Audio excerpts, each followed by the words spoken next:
Welcome to Talking Feds, a roundtable that brings together prominent former federal officials and special guests for a dynamic discussion of the most important political and legal topics of the day. I'm Harry Littman. Our quarterly Return to Roots DOJ Report Card episode with familiar friends arrives during a banner week for DOJ watchers. It's a week that began with the receipt of a second target letter from DOJ to Donald Trump, portending imminent charges under 3 federal statutes. The precise timing and content of the charges, including the identities of possible co-conspirators, remain murky, though subject to educated guesses by DOJ veterans. Meanwhile, in the department's already indicted case, Judge Eileen Cannon, Trump's erstwhile patron, played it roughly down the middle in a hearing and subsequent order setting trial for April 20th, 2024, a date that everyone knows that Trump will try to push back with any rational and irrational argument he can muster. The arrival of a new indictment anchored in the post-election events coincides with somewhat overlapping charges from various states, including Michigan, whose Attorney General this week charged 16 citizens with various state crimes arising out of their brazen lies about being the state's chosen electors supporting Trump. The proliferation of state and federal charges likely will push Special Counsel Jack Smith towards some measure of cooperation and information sharing. So on a week with DOJ news breaking daily and in all directions, like so many bombs bursting in air over Fort McHenry, our happy band reconvenes. And they need no introduction, but just to remind ourselves, we welcome first Katie Benner. Katie covers the Department of Justice for the New York Times. In 2018, she was part of a team that won a Pulitzer Prize for reporting on workplace sexual harassment issues. Previously, she worked at the Times San Francisco Bureau, before that Bloomberg and Fortune magazine. Hello, Katie Benner. Thanks as always for joining our quarterly episode. Do I dare to ask you how the book writing is going? The book writing is going about as well as book writing goes, so I think it's okay. Thank you for having me. All right, I know it gives you more flexible time. Paul Fishman. Paul heads Arnold & Porter's crisis management and strategic response team and is a member of the firm's white-collar defense, commercial litigation, securities enforcement, and appellate practices. Although he is recognized as one of the best DOJ analysts out there, his hourly rate makes it prohibitive to do much commentary with the rest of us. So we're always lucky to have him because he's done it all at the DOJ, line prosecutor, first assistant U.S. attorney, and a very senior official at Maine Justice, and the U.S. attorney for the District of New Jersey from 2009 to 2017. Welcome back to our quarterly DOJ episode, Paul Fishman. Thank you, Harry. It is always a pleasure to be here, especially with Katie and with Andrew. So Harry, what I'm hearing is Paul was the poobah at DOJ, and now he's the poobah at Arnold and Porter. Honest to God, Paul would walk down the hall and you would think like, oh shit, did he see me? Because do I have time to pretend I'm going to the bathroom, or am I just stuck and I just have to walk tall? And TMI. He was, as everyone knows, the Podag. Okay, Andrew Weissman, the surprise Paydag. It's Paydag, which is right next to Poobah in the Urban Dictionary. In the dictionary, right? Here's the poobah Paydag. And now the big surprise is spoiled because everyone now knows our third guest, Andrew Weissman, a professor of practice with the Center on the Administration of Criminal Law at NYU Law School. Like Paul, he's done it all. He was a line prosecutor, supervisor, senior official, and served as lead prosecutor in Robert Mueller's special counsel's office, as well as being the chief of the criminal fraud section. He also co-hosts with Mary McCord the not too shabby and moderately popular podcast, Prosecuting Trump. Welcome, as always, Andrew. So great to be here. It was one of those weeks, only a few days ago, seems longer, that we learned that Trump has received another target letter from Jack Smith, prefiguring charges for the post-election activity. And once again, the national landscape is upended, and we're asked continually when and how and what's it going to be. This crowd's too sophisticated to discuss whether the letter means federal charges are coming. They are coming. So let's move on to more nuanced matters. The target letter listed 3 charges, 2 of which, obstruction and conspiracy to defraud, were widely expected, but the third, 18 U.S.C. 241, well, I was going to say took most by surprise, but there were a few commentators out there who had somehow telepathically thought about this years before. One of them is with us. What were you thinking, Andrew Weissman, that made you channel Jack Smith before he even existed back in, what was it, 2021? It was in 2020. It was December of 2020. I was on with Rachel Maddow. So remember, this is during that interregnum where you have, Trump having lost the election. You could call that January. Reign of Terror, I think might be better, but go ahead.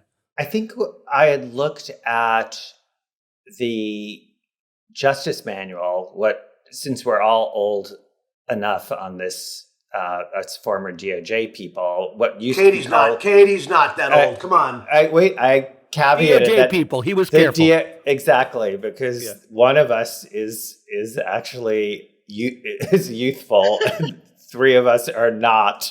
Anyway, what used to be called the U.S. Attorney's Manual, which is now called the Justice Manual, and I looked at the public integrity section components and was looking at how they thought about these kinds of charges. You say these kind, you mean election interference, basically, yeah? Yeah, what we were already seeing Donald Trump do, and I sort of broke it out into 2 buckets. One was general types of crimes that would encompass this. So obstruction, 371, 1001, sort of that could encompass a huge variety of things, but could include this kind of election interference, election fraud.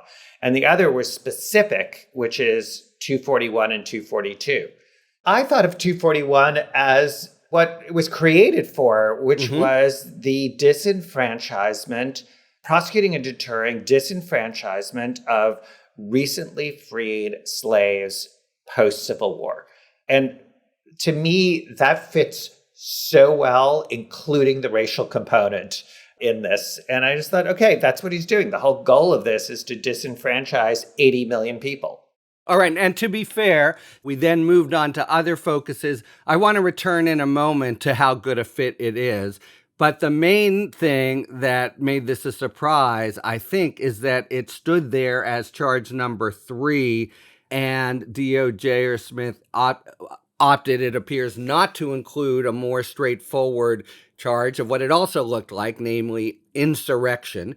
And people were looking at that. Why, Paul or Katie, do you think that it appears that Jack Smith shied away from a 2383 or just the kind of charge that they haven't shied away from making in the cases of the leaders on the ground like Stuart Rhodes? I think there were some First Amendment issues that would come about, since with Stuart Rhodes and with other members of his organization, the Oath Keepers, and with the Proud Boys, they had all these text messages and signal messages basically planning to do something violent against Congress that day, including discussion of whether I can bring weapons into the Capitol, whereas they don't have that with Trump, but they have these public statements saying, you guys should be coming down here to defend me. But because they didn't have that kind of granular planning, I just felt like they were going to run into some speech issues there that would have made it harder than what they had with, I think originally people thought that was going to be a problem with the leaders of the Proud Boys and the Oath Keepers too, except they had all those messages, and I don't know that they would have those messages with Trump. And it was contrived, but he had slipped in peacefully in the ellipse speech. Yeah, he did, absolutely. Enough for a defense lawyer to be like, but then what about all the messages he says? Make sure you don't hurt anyone. Right. And I also think, aside from the First Amendment issues that might attend everybody else, at the time, he was still the president of the United States.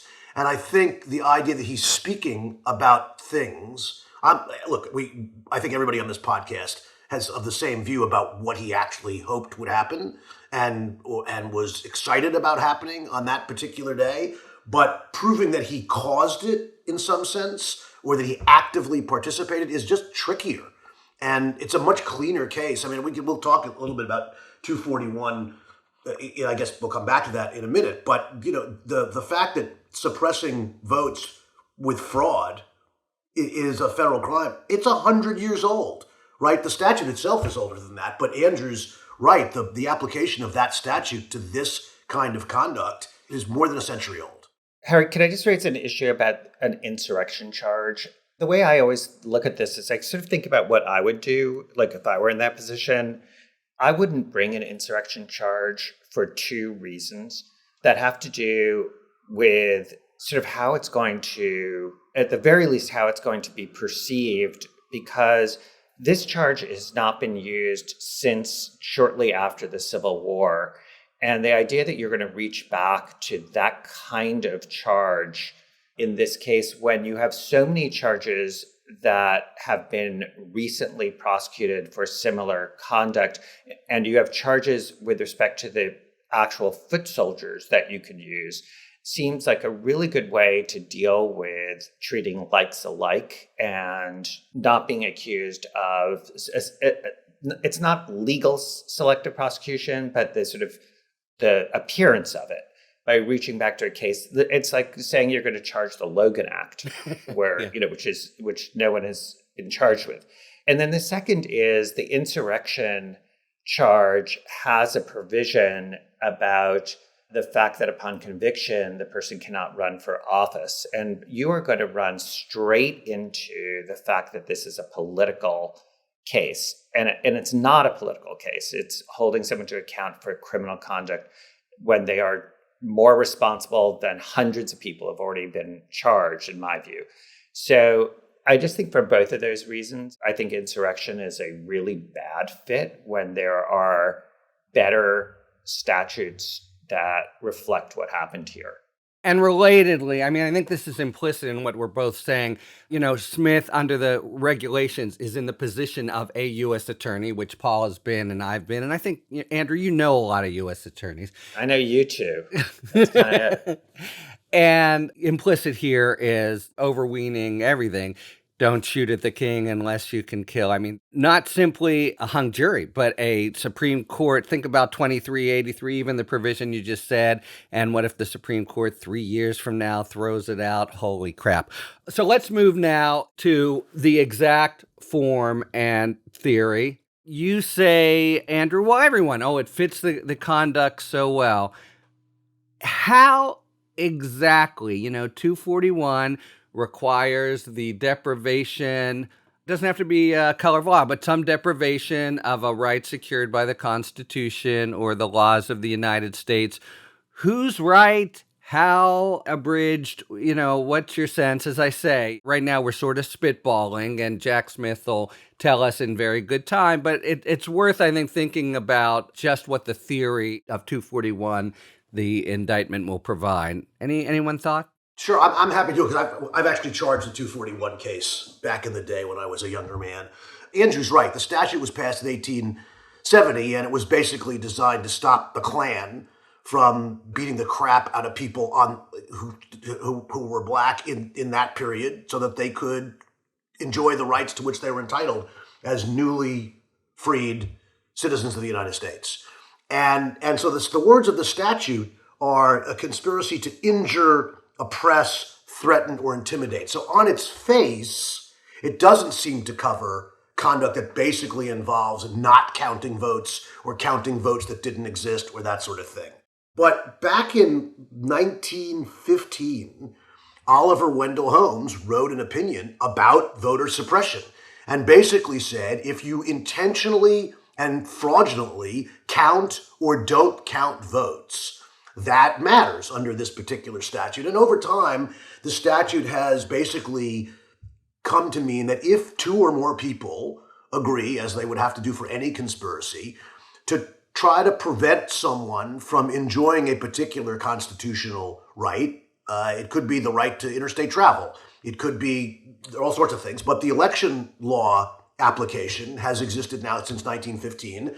And I haven't done an exhaustive search, but there's an opinion in 1944 in a case called Anderson, in which the Supreme Court says basically, this is totally settled. It's not an issue. I think it's anymore. 1974. 74, you're right. I'm sorry, 1974. That's the Marshall case from West Virginia, right? But anyway, go ahead. So that's the theory, right? That people have the right, constitutional right to have their vote counted and counted fairly and appropriately.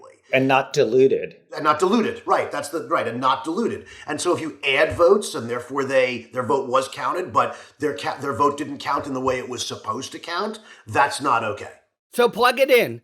Plug it into the events. Who did what to whom? We still don't know exactly who did what to who, but it's clear that the theory here is that Trump and others agreed to try to add votes or take votes away or have votes not counted that were legitimate votes. And but the key is they had to have known that what they were doing was not actually correct, right? And that, at the end of the day, is going to be what this case turns on and why so much has been made about the fact of whether Donald Trump actually knew that he had lost the election or not. But in this particular instance, I'm not even sure you have to get to that place where he knew he had lost. Agreed. If he was just trying to change the totals, that's enough, I think. I totally agree. 100%, right? This is all canard, although jury appeal. I would agree, and it gets out of kind of the shoals of what was Donald Trump thinking into what was he doing and what was the impact. Dangerous territory anyway, although we have by now, and I'm sure Smith has 5 times these, a lot of statements that he knew. I'm going to sound a dissenting view or contrary view, and then we'll see. Just because I do take that point, I know the Marshall opinion that you're referring to. However, the conduct of abridging votes, I think, is largely covered by the 371 charge and the false electors, and it's significant to me that they didn't bring the insurrection. So I'm thinking of this as a more secure, without the First Amendment perils that Katie outlined, way of getting at the activity on January 6th itself.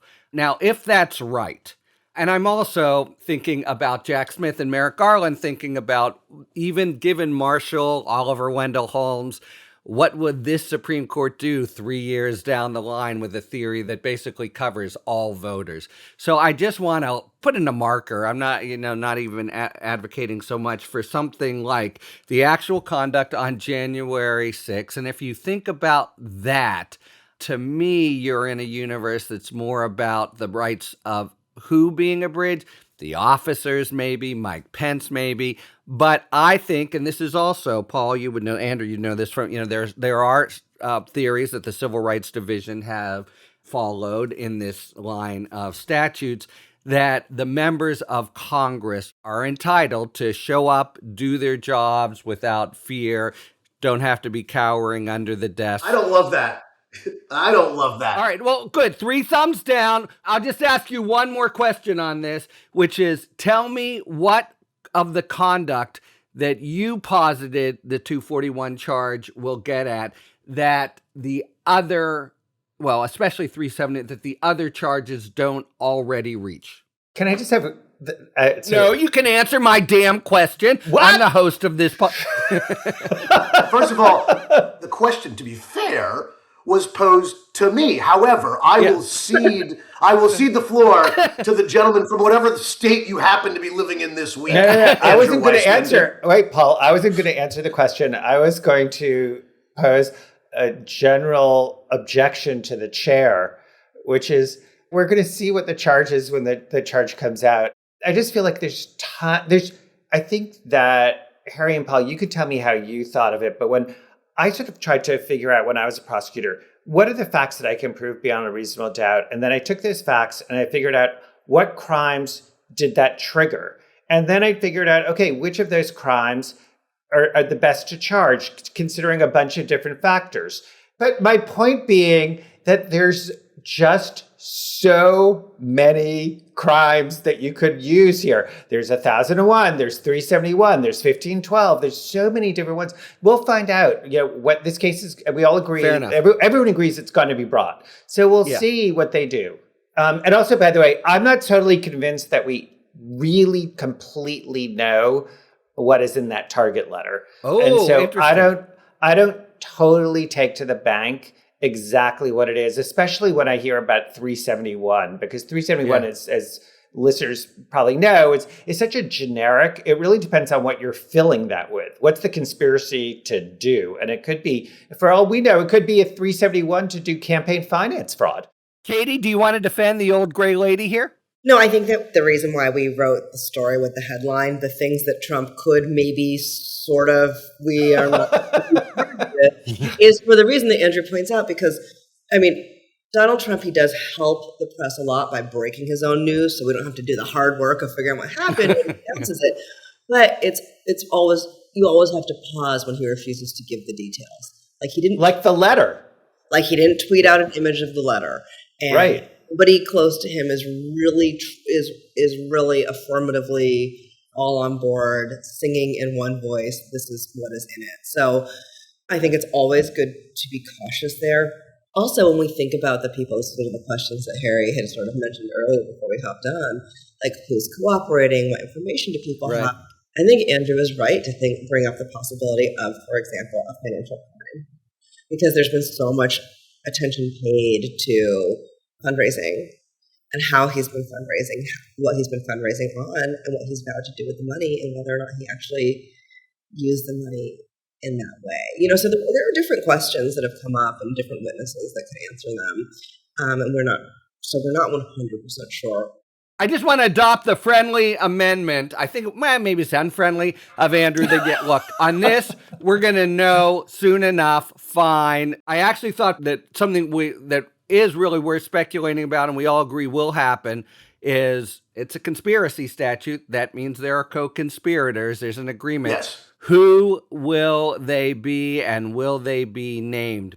Yeah, I just wanted to come back to one thing that you said, right? So I think it's entirely likely that the members of Congress will get their due, as you will, in an obstruction of an official proceeding charge, if that's what he brings. Because they are the victims in some sense of that. They did have a constitutional duty to do certain things, and he tried to interfere with that and get them not to do what the Constitution requires them to do.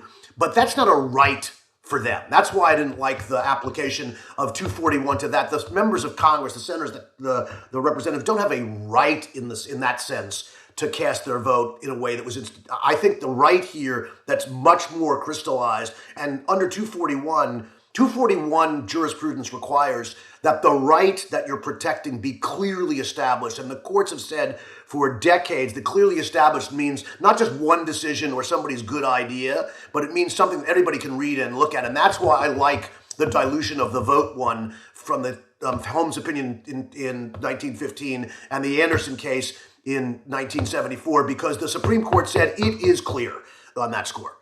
So I will give you my first take on a conspirator, Jeffrey Clark.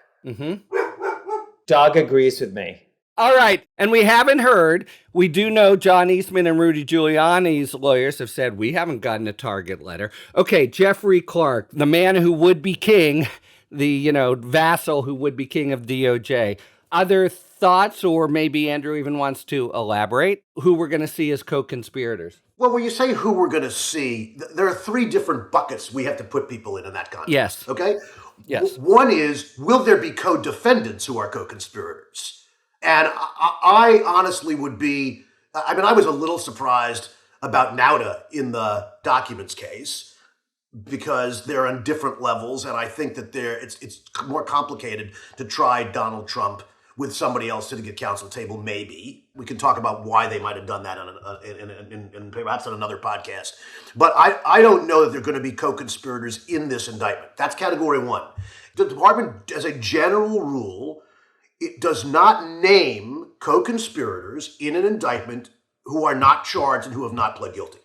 And so I would be surprised, very surprised. But it identifies. No, but it identifies them in a very different way. It identifies them in a letter or a notice to defense counsel later. It's not even public correspondence. It's not necessarily filed on the docket. That got litigated in the Bridgegate case because the press actually filed a motion for access to whatever information we had provided to the defense in that case, went to the Third Circuit. The Third Circuit said, you don't have a right to it. Sorry, Katie. You don't get it in a case like that. So I don't know that the answer that you're looking for is going to be public. And then the third is, who are the co-conspirators who are just going to be witnesses, who have gotten a deal, an immunity deal perhaps, or have gotten a non-prosecution agreement and are going to show up at trial? And I think for that, it may leak out over time. You may glean information about that in pretrial motion practice or other discovery, but I don't know that you're going to get the answer that you're looking for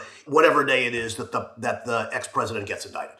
So what we're positing here is something like, with others known or unknown to the grand jury, some identification that Trump didn't act alone because it's a 241 charge.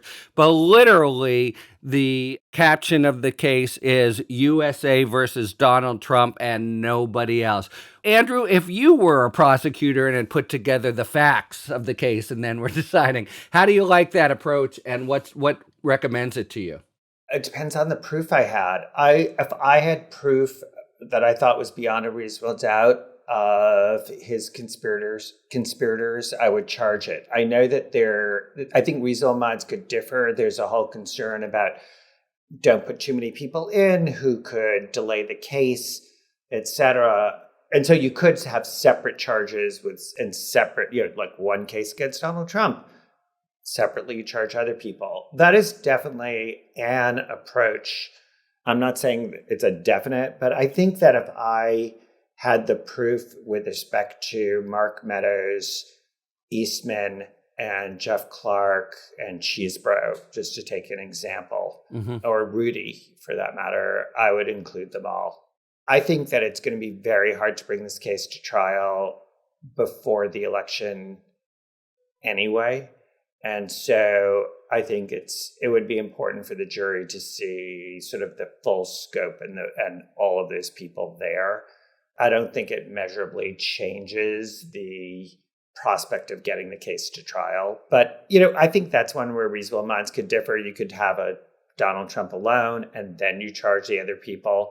Just to be clear, if you did that, that doesn't prevent the case being joined by a judge. So whatever you do there, it's not definitive it would be tried that way, because a judge who had both cases could be like, I'm going to tie them together one on one. It's, you're not talking about trying 20 people. I mean, that you couldn't do. There's a lot of law about that's too many. But I don't know. What would you do? What would I do? I think the dynamic that you're laying out is for Trump only has to do with speed, and with others has to do with comprehensiveness or full story to a jury, which you can always tell. Just to cut to the chase, I would have more, and I would like them at counsel table, and I would like that dynamic. But it depends a little on where Smith is. So let me ask Katie, do you have a sense of just how focused Smith and the DOJ are on speed and the so-called electoral clock that is the obsession, I think, of the, cable and reporting, but maybe less so for Jack Smith? So I think that the obsession of cable news is certainly the clock. And it's one of the problems with cable news. That's a different discussion for a different day. But I mean, no, it's a problem because it sets up false expectations for the American people. It puts thoughts into the heads of government officials that may or may not exist. And then the public excoriates and crucifies those government officials and the talking heads and reporters when what happens in reality does not comport with all the false expectations created out of thin air on cable news. And that is genuinely a problem. I find, especially when thinking about something like timing, because at the end of the day, I think that if the department cared about the electoral clock more than anything, there would have been a special counsel the day that Merrick Garland walked in the door. But that didn't happen. And then what we saw Jack Smith do is one of the first things we've seen him do, we can see from the grand jury, from the people walking in of the grand jury, he actually went back and he kind of almost like he was checking a lot of the work done out of the U.S. Attorney's Office in D.C. He was bringing back the same witnesses. They were going over the same theories of the case. What I found interesting is that after January 6th, all through 2020 and 2021, especially 2021, we had reporting about the investigators inside of the U.S. Attorney's Office looking at things like financing, fundraising, financing for the rally, planning for the rally, and the scheme to either submit a false slate of electors in order to outright change the outcome of the election that day, or to just stymie the vice president and slow things down so much that there was no way to certify the election, that either outcome would be okay. And that was all being reported in that year after January 6th, and you saw witnesses go into the grand jury who were talking about those things in that year. And then Jack Smith comes in, and you see the same witnesses going in, and you see reporting in the Washington Post and the Times and other places that those conversations are all happening again. So it felt to me like Smith really just wanted to know for himself what people had found and what these folks would be like if they were forced to be in a witness stand, and how they could help or harm the government's case. And if he was thinking about speed more than anything, he wouldn't have done all that. He would have said, I trust your work, let's keep moving. Let's just keep going. I think genuinely he cares about what are the facts, what are the applicable laws, and how can I win this thing? And now he's at a point where he's like, okay, I've sent the target letter. I had to give Donald Trump his 4 days. And if his lawyers say we want to have that meeting, just like they did with the documents case, after the documents case, Trump's lawyers were like, we want to meet with the Justice Department. And indeed, the Justice Department did grant them that meeting. I don't think he's going to move outside of regular procedures just to push things along, just so cable news can get the trial date that cable news wants. I think he wants to dot every I and cross every T because all this is going to be so heavily scrutinized. And I think that's his main concern, not making sure we get a cool trial, a fireworks trial at some date that cable news has said they would like to see it. So first, I think this case is on a slower track anyway, if it gets indicted, than the Mar-A-Lago case. The only complicated thing about the Mar-A-Lago case is that the documents are classified. Otherwise, the facts are pretty simple. You have stuff in your house you're not supposed to have, and you know you're not supposed to have it. And that's not a long trial, right? It's the lead up on the classified documents that are complicated. This one, I think the evidence is, especially if there are 3 different sets of charges on 3 different theories, then I think that makes it more tricky to try. But there's one other thing I want to say. If I were Jack Smith and I were worried about Fani Willis in Atlanta, I wouldn't be worried about whether she indicts before I do or not. He's not that kind of guy. What I would be really worried about is that she's put the same witnesses in her grand jury that I'm putting in my grand jury. Right. And what always made me very nervous as a prosecutor, and this is a little bit about going to Katie's point, I never loved, in fact, did everything I could to avoid the idea that someone else would be questioning the witnesses and not doing it in the way that I would have done it, creating potentially inconsistent statements between what those folks have said in Atlanta and what they're saying before the grand jury in Washington, D.C. And to Katie's point, I'm not sure that he would have put them in the grand jury on the same stuff in D.C. for exactly that reason, because he doesn't want to create inconsistent statements from witnesses in his own grand jury investigation. And so it may well be that he put them in the same witnesses precisely for the reason that Katie identified, which is he's changing course. And he was doing it on a different theory. But I'd be really surprised if he was going over the same ground with them unless there were holes that he thought he needed to fill. One thing is certain, he's totally focused on this point that Paul just made, because it really doesn't take much. We've all seen it, 2 statements that vary. One says 5 and one says 5:30, and a good defense attorney can, try to go to town. Any other thoughts about timing? I'll just chime in and say, I do think, there have been reports he wants to talk to Bernie Carrick or whatever. I think that he sent the target letter means he's good to go. I do think they will be afforded a chance to appeal, but, they can't take 4 weeks to schedule it. But otherwise, the table is set. Does anyone have a different view? I guess I'm not quite as confident about the timing Right. as you seem to be, right? We do have a record here of Jack Smith sending a target letter and indicting, in some single digit or low double digit number of days after that. That's not typically the department's practice, right? People get target letters before that. And by the way, if Trump's lawyers say to Jack Smith, you haven't interviewed Katie Benner, or you haven't interviewed Andrew Weissman, or you didn't talk to some witness you've never heard of, and the department does what it should do, what Jack Smith should do, he's going to go out and talk to those witnesses. I had producers telling me they thought that Jack Smith was going to indict Donald Trump today. And I was like, first of all, it's the grand jury who has to do it, so I think you guys can stand down. But, people think that he's just going to, that he himself, Jack Smith, not understanding how an indictment works, is going to just do this sometime over the weekend. Can I take a different view than Katie on Jack and the clock? I actually do think that Jack is concerned about the clock for two reasons. One, I'm just thinking about how we thought of the clock in the special counsel Mueller investigation, and there was just a general sense, but in that investigation, even and Enron also going back like a million years, there just was a sense of our obligation to the public to act as quickly as possible if to decide one way or the other whether we had a case, and to not let it linger and to not be doing a Ken Starr approach.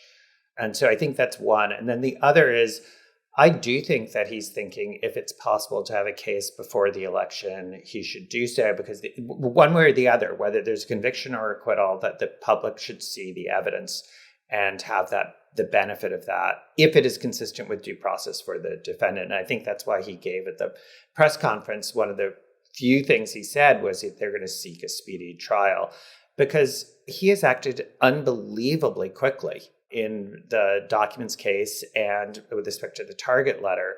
And I have a sort of slightly different take, although obviously, Katie, you could be totally right. My tea leaf reading, I don't know if I'd even call it educated guess, is one of the reasons if I came into an ongoing investigation that was conducted by people I didn't really know, is I'd want to have a sense of the people, of their testimony, and get a sense, like the reason to bring them back. Obviously, there could be substantive reasons. Well, you meant the witnesses, not the prosecutors. Okay, yeah, sorry. Yeah. So I meant the witnesses have been in already or been interviewed, but I'd want to know, one, obviously there could just be a separate independent reason, which is just, is there some new information we have to ask them about? And for all we know, Jack looked at it and said, wait, you didn't ask questions A, B, C, and D. The other is he could just be like, I need to get a sense of what they're like. Like, how is this going to play? How are they going to come off? And I kind of want to have that sense because I don't know you, Thomas Wyndham, I'm just picking that as a hypothetical. So I kind of want to know myself. So that's my gut. But again, I could be totally wrong on this, but that's my gut. You're right. He did say when he quitted, I'm going to move as quickly as possible. But what I was saying is that I don't think he's concerned about getting a trial done by a certain date because there's pressure on him to do so by, some combination of CNN and MSNBC. Oh, no. Of course not. I think it's internal pressure. But yeah, no, he came in and the first press conference, he said, I'm going to move as quickly as possible. But Andrew, here's the thing. So now let's divide the world into two sets of witnesses. If witnesses are being helpful to them and are doing it in some sort of cooperative fashion, you're not putting them in the grand jury a second time. If you want to get that sense of any of these folks and they're represented by counsel, you're just bringing them into the office to interview them. The fact that if people went to the grand jury twice, that suggests to me that they're not entirely on Team Justice Department here, right? And so those are the people, he may have wanted to put people in the grand jury who he thinks might be hostile, so he can see how hostile they are to fill in those lacuna. But if they're actually people who are being helpful to their case, who've made deals with them, then, and you know this for sure, he's not bringing them into the grand jury. He's just bringing them into the office and interviewing them. I totally agree with you. I just think that there's a category of people who are sort of, I don't get the sense that there are a lot of deals that have been made. And so this is just, I think in public corruption cases, unfortunately, like organized crime cases, it's like they need to be locked in with a transcript so they can't say the FBI made this up. That's not what I said. So, but I totally agree with you that if you had somebody who was completely on board, you would not need to put them back in the grand jury. You could just do it by an interview, and that would be the normal course. I just have a feeling in this case that a little bit like the Trump organization case in the fall in Manhattan, that they're going to make their case through a lot of people who are hostile.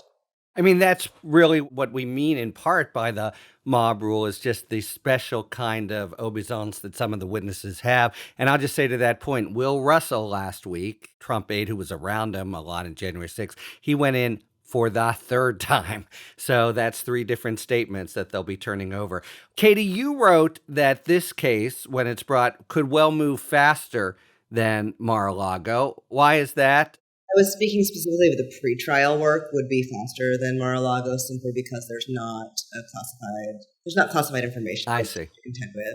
Yeah, I think I put that on Twitter. It was something like, if an indictment comes down, or when an indictment comes down from the grand jury, which I think, as Paul's pointed out, doesn't necessarily have to be in the next 3 days, that at that point, the pretrial work is just not as complicated.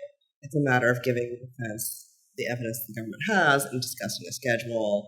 They're not going to have to go back and forth about. They won't need to have like a roadmap, for example, for both the information, how it might be used, and whether or not that's okay with, and whether or not that jeopardizes national security.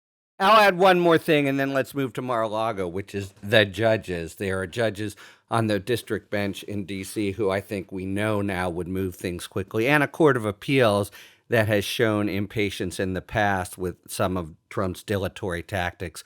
All right, let's move south to the Mar-a-Lago documents case, of course, also under Jack Smith's direction, in front of Judge Eileen Cannon, who in a previous stage gave a lot of reason for concern about her probity and disinterest. I'll put it that way, in a snooty way. All right, but we got a scheduling order and hearing. So first, let me just serve it up. May 20th, you, Andrew, said, made it sound like pretty big victory for the government. I took a counter position, basically thinking she couldn't have said it after November, and she couldn't have said it much later than May. But I just wonder, overall, you're Jack Smith, and you just see how she comported herself at the hearing. You see the date that she set. How are you feeling now about Judge Eileen Cannon? Anybody? I don't know. If it were me, I'd think it's too soon to tell. I don't think that her picking the date she did and the schedule, it's not as good as they wanted, and it's not as bad as they feared. I think given the March trial that's scheduled in Manhattan, that basically took out March and April. So I think I actually thought this was about as early as the government could get, because I didn't see her doing it in January, which I think would be the sort of the latest it could be pushed, because I think that is a very tight time frame, and I could see her thinking that's not sufficiently fair to Donald Trump, and that maybe reasonable minds could differ, but I actually think that's fine. But I think if it hadn't been for that March trial, we could be quibbling over the sort of 2 or so months. So I think this is pretty good, but obviously there are a million ways, as everyone on this pod knows, there are a million ways to have it delayed past May, and this is a defense team that certainly knows how to do that, and Donald Trump certainly knows various ways to do that, because there's probably there's probably nobody who we know with more trial experience than the former president.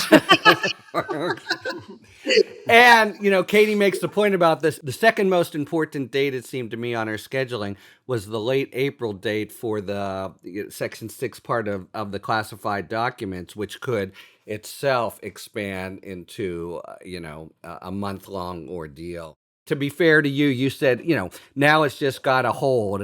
But that's, of course, the question. I agree it couldn't have been much earlier, but it couldn't have been much later. And the real issue is going to be, it's not just an issue of bias. You need a hard-nosed judge to push back appropriately without abridging, due process concerns when they come in, as they surely will, with all kinds of complaints that need months and months, maybe even a new counsel, whatever, come April at least. Are you saying that Donald Trump could lose a lawyer?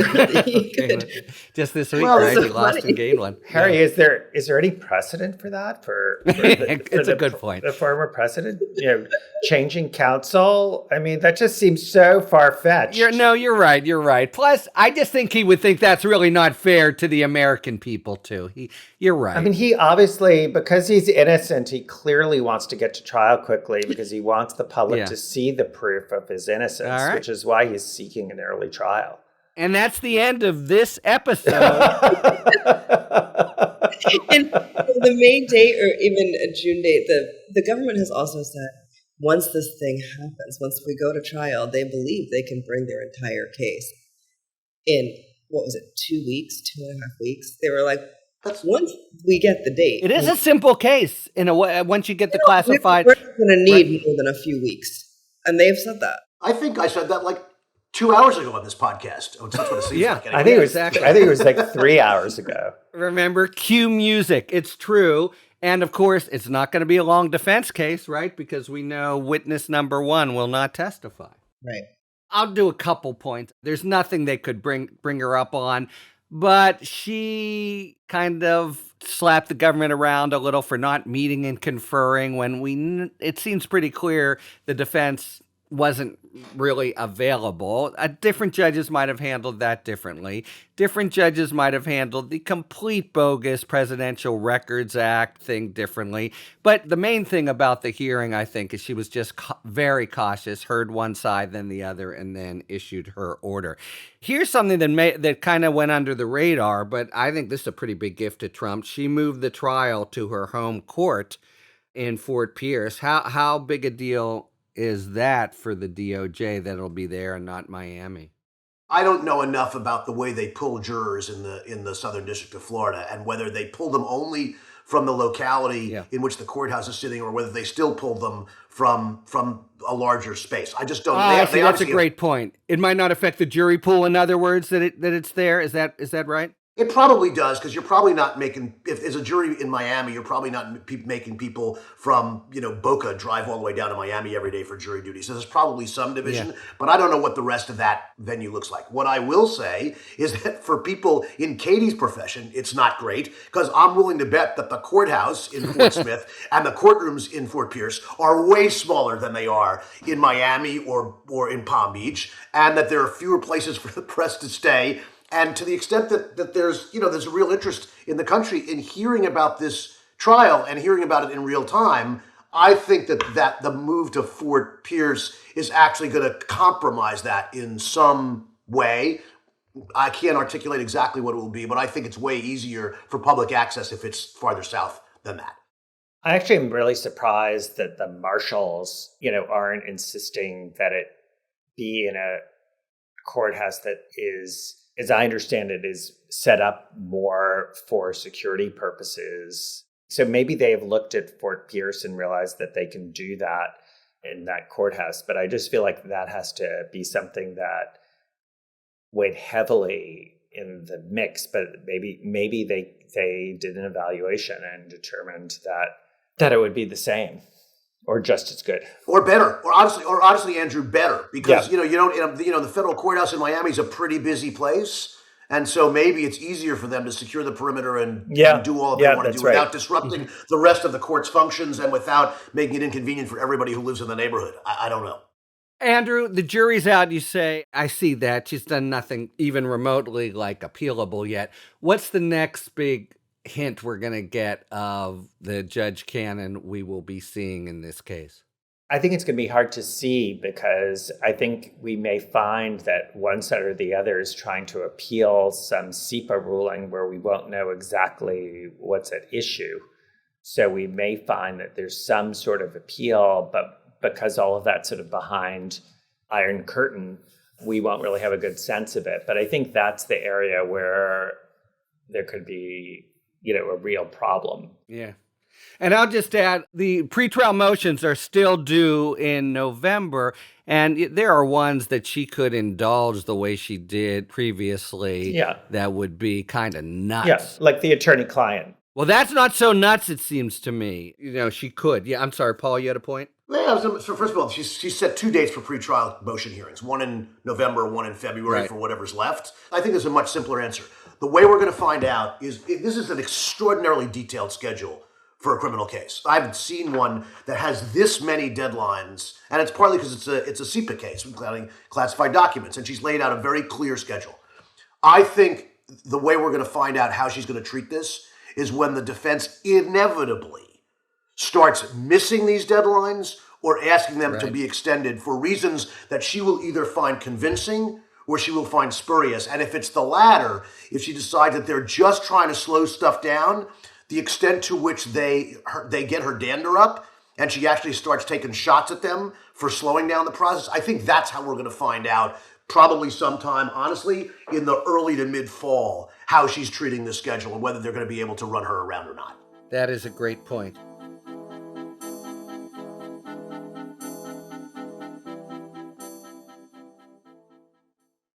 And now, a word from our sponsor, the American Civil Liberties Union. Hello, I'm Sandra Park, a senior attorney with the ACLU Women's Rights Project. At the ACLU, we believe everyone deserves equal access to safe and stable housing. Fair housing is a civil rights issue because it's fundamental to creating a more just society. Where we live is not just an address. It's central to all of life's opportunities, what services, healthcare, jobs, schools, and transportation we can access, and where we can build community with our families. The ACLU is working to reduce mass evictions and barriers to housing opportunities that disproportionately impact Black women renters and their families and restore important housing protections to expand equal access to housing opportunities for everyone. To learn more about our efforts to ensure everyone has equal access to safe and stable housing, visit aclu.org.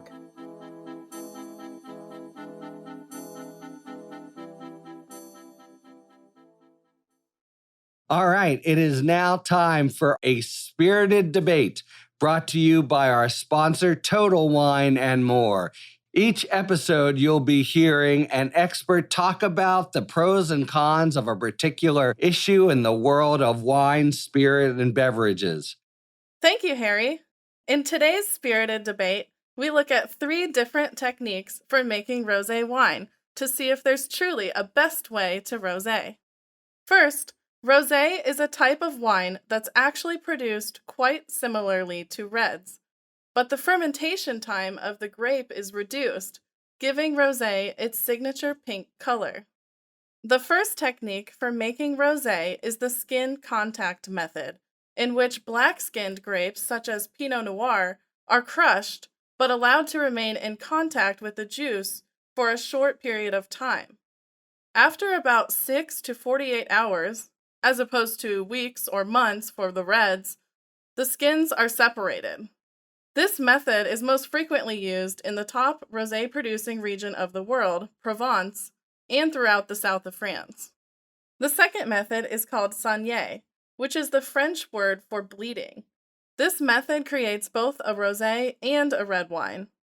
Early in the maceration process, some of the pink juice created from the grape must is removed to make the rosé, while the remaining juice becomes a more concentrated red. A rosé made from this method tends to be richer and darker in both color and fruit flavor. This method is more rarely used, but it can be found more often in rosés from Spain, Napa, and Chile. The third method is blending. Contrary to what some people think, blending is not just a 50-50 pour of red and white wine. Instead, blending is where a white grape, such as Chardonnay, is blended with a red grape, and it's the most popular way to make a rosé champagne. Although popular in Champagne, this method is used in still rosés as well. In fact, some winemakers in Provence choose to blend small percentages of white grape varieties into their rosés. It's not always obvious or easy to know which method was used to make a particular rosé, but the expert guides at Total Wine & More can help you navigate our wondrous selection to find a rosé that makes your day.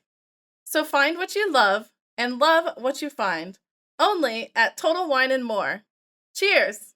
Thanks to our friends at Total Wine and More for today's A Spirited Debate.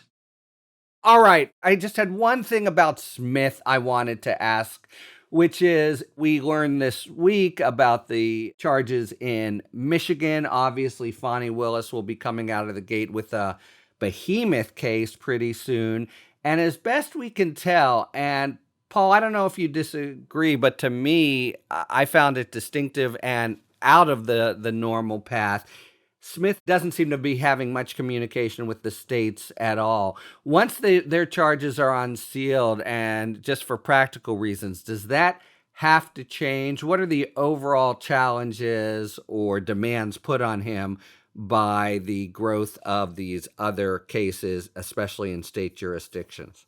Well, look, the first thing, and I said this a little earlier, that I would be worried about if I was Jack Smith, is that people have said slightly different or maybe seriously different things to people in other investigations than they're saying to me. And that is great fodder, as Andrew pointed out before, or you did, to the defense, right? If you have witnesses who make contradictory statements or whatever, then a good defense lawyer can use that as pretty good ammunition in a criminal case. So if I were Jack Smith, I'd be worried about what I don't know. He's obviously trying to learn everything he can, but he doesn't know that yet.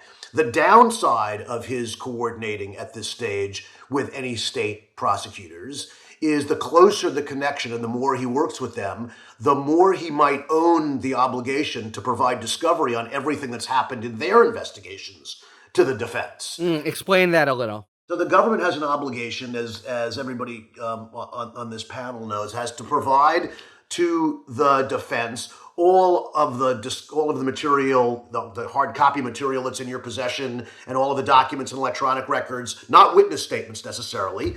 Not those come later, but you have to provide all the stuff that you have gathered, and you also have to tell the defense any information that might be exculpatory, either because it tends to show that the defendant actually didn't do it, or because it's sufficiently material, it's sufficiently important that it undercuts the merits of your case as a prosecutor. Inconsistent witness statements can rise to that level under many circumstances.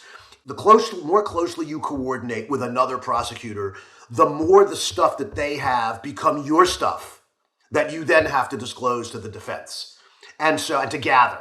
And so he may have been taking a hands-off position for that very reason. The other reason is, I think he probably doesn't want to be perceived as coordinating with people who his target of his investigation have said are against Trump, right? And to the more they look like they are, to use the word that Andrew's familiar with, and was quite vogue, 3, 4, 5 years ago, because they were colluding, right? Then that's not so great. And so I think for all of those reasons, he's kept his distance. But here's what I think is going to happen. If Fani Willis gets out of the gate either in 2 weeks or in 4 weeks or in 8 weeks, my guess is that under Georgia law, she probably has an obligation. Most states have open file discovery. I don't know what it is in Georgia. So if she has to turn that stuff over, Jack Smith will be able to get it then. And then he'll be able to figure out whether it helps his case or hurts his case and whether there's any impact at all. My impression is, as he's been extraordinarily close to the vest with press, with states, with everybody. Is that true? Has he and his whole operation, kind of as Mueller was, I think, been an exceptionally hard nut to crack, as it were? I mean, all of the information has come from Donald Trump himself, and that's to be expected. Jack Smith sends a target letter, Donald Trump tells us. Jack Smith brings one of Trump's allies into the grand jury, Donald Trump generally tells us, or that person tells us. Jack Smith is looking into some aspect of his operation around fundraising.